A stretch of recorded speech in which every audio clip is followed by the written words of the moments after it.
Tô aqui para fazer um vídeo para vocês, espero que seja um vídeo breve, mas é um vídeo extremamente importante quando a gente fala de desenvolvimento das habilidades das nossas crianças e quando a gente fala de atenção e concentração. Uma coisa que sempre pega no desenvolvimento das nossas crianças é o tempo de atenção e o tempo de concentração. E outra coisa que a gente sempre fala é a importância da criança estar atenta e conectada, engajada naquela atividade, tá? É isso que a gente vai falar hoje e eu vou explicar para vocês o porquê isso é tão importante para o nosso cérebro e para o aprendizado. Quando a criança ela tá atenta a qualquer coisa que seja feita, quando eu falo de atividade, não é só uma atividade dirigida, tá? Quando eu falo de estar atenta, de estar engajada, de estar concentrada, é estar presente naquele momento, naquilo que ela tá fazendo. Então, se eu tô lendo um livro, eu estar atenta no que eu tô lendo. Se eu tô jogando bola, eu estar atenta no movimento de jogar bola. Se eu tô lavando louça, eu estar atenta no movimento de lavar louça. Porque o que acontece? Já tem alguns estudos que comprovam que quando a nossa mente ela fica divagando por muito tempo, a chance do nosso humor cair, a chance da gente ter variações de humor durante o dia é muito maior. Esses estudos falam que a nossa mente divaga e normalmente quando ela divaga é para questões do nosso eu, né? Então você já percebeu que quando a sua mente está divagando, ou quando você não está concentrado em nada, ou quando você está pensando em qualquer coisa, né? É isso que eu digo quando a mente está divagando. Você está pensando normalmente, eu não devia ter falado aquilo que eu falei para aquela pessoa, eu devia ter pago aquilo, eu devia ter feito aquilo e eu não fiz. Nossa, aquela pessoa falou aquilo. Então você está sempre pensando em situações que normalmente abalam, né, o nosso emocional, porque a gente está sempre pensando em situações que a gente poderia ter feito diferente, ou que a gente não fez, ou que a gente precisa fazer. E isso, para o nosso humor, para o nosso emocional, né, vai trazendo um certo desconforto. Então, se você passa a maior parte do dia nesse estado, né, de não estar concentrado em nada, você está divagando o seu pensamento, você está pensando sobre coisas aleatórias, mas não se aprofunda em nada, não se concentra em nada. Então isso pode alterar o seu humor.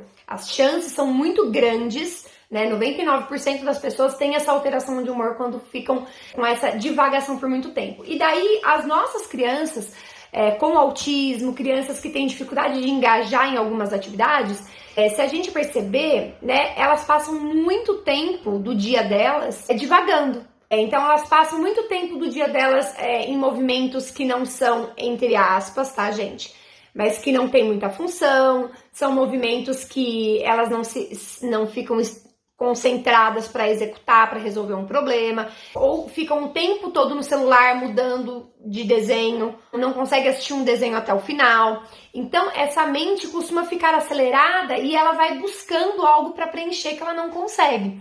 E daí de repente chega no final do dia, depois de algumas horas, essa criança começa a se mostrar irritada e daí todo mundo fala assim, mas não sei por que ela ficou irritada, porque assim, não dei demanda nenhuma, não falei nada pra ela tava livre o dia todo. E normalmente, essa coisa de deixar a criança livre, sem nenhum direcionamento o dia inteiro, para crianças que têm dificuldade de engajamento, faz com que altere esse humor, porque ela vai ficar pensando o tempo todo, vai ficar criando situações, vai ficar lembrando de situações e ela não vai se concentrar em nada. E o que acontece? Quando a gente se concentra em algo, né, a minha atenção vai direto para resolver aquilo. Então, por exemplo, eu tô pintando um livro, né, um desenho. A minha atenção tá ali em pintar o livro, em não sair, né, não borrar, não errar, enfim. Penso na cor que eu vou usar depois. Ou quando eu tô fazendo um desenho, tô pensando ali em como eu vou criar aquele desenho, o que eu vou fazer depois, onde eu vou pôr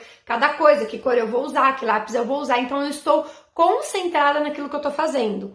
Então, o ideal é que quando eu propor algo para fazer para minha criança, é que o cérebro dela de fato esteja engajado naquilo que eu propus. Então, se eu tô pulando com ela na cama elástica, ela tem que estar trocando comigo ali na cama elástica, tá? Então eu tô pulando, mas a gente tá tendo uma troca. Não adianta eu colocar a criança para pular na cama elástica e ela ficar pulando, né, e pensando ali na morte da bezerra, por exemplo. Isso também altera o cérebro dela. É um movimento que não tá fazendo com que ela se conecte com alguma situação, que ela se concentre em algo. Daí tem alguns estudos que falam assim, que as 3 tarefas que as pessoas mais se mantinham concentradas. Então a primeira era fazer amor, é onde as pessoas mais se sentiam concentradas e mega concentradas naquela situação.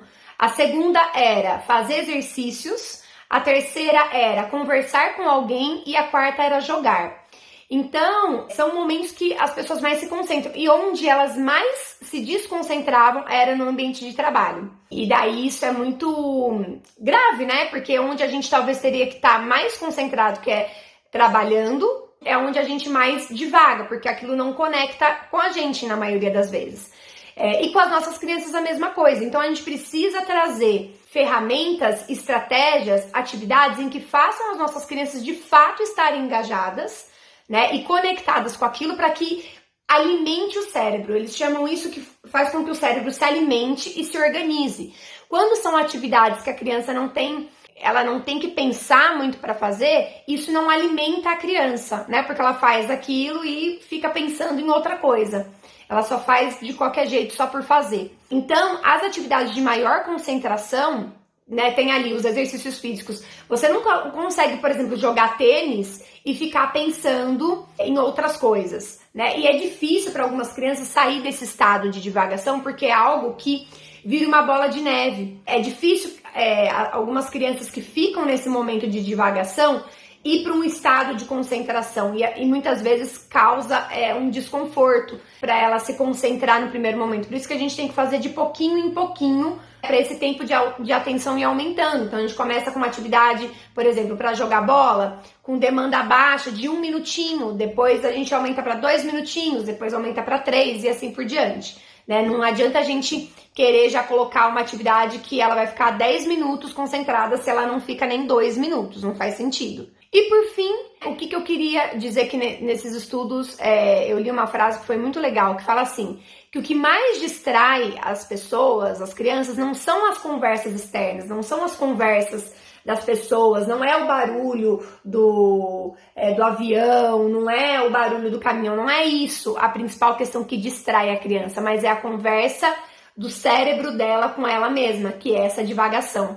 Então a gente precisa conectar essa criança, conectou com essa criança, a gente consegue mais atenção dessa criança e assim ela vai conseguir responder melhor e trabalhar melhor com as nossas atividades, com as nossas propostas. Tá bom? Gente, espero que vocês tenham gostado. Desculpa do vídeo longo, mas eu acho que é um vídeo super importante para a gente entender essa questão da atenção e concentração das nossas crianças e a importância, né, da gente trabalhar isso de uma forma gradativa, mas é importante sim a gente estimular essa atenção e estimular com atividades que engajam, senão a gente não vai conseguir estimular essa atenção, tá? Beijo para vocês!